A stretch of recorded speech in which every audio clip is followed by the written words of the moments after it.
ఇడ్లీ బండి దగ్గర వేడి వేడి ఇడ్లీ తినడంలో ఆ ఫన్నే వేరు కదా! నాకైతే ఇడ్లీ చాలా ఇష్టం. చాలామంది చట్నీని డిఫరెంట్ స్టైల్‌లో చేసుకుంటారు. కొంతమంది తడకా ఏస్తారు. కొంతమంది తడకా ఎయరు. మా ఇంట్లో అయితే ఏ చట్నీ ఏసినా కూడా tadka compulsory. Because tadka enhances the taste and also it gives the crispiness which I like.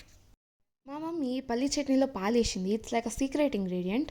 మీరెప్పుడైనా చట్నీలో పాలేసిండ్రా? If you haven't then do try this recipe and let me know in the comments. Chutney with milk and without milk makes a huge difference. For tadka, in some oil, fry jeera, mustard, urad dal, red chili, and curry leaves, and your tasty, crunchy, and crispy tadka is ready. You can now serve this with hot and fluffy idlis and top it off with some ghee and enjoy.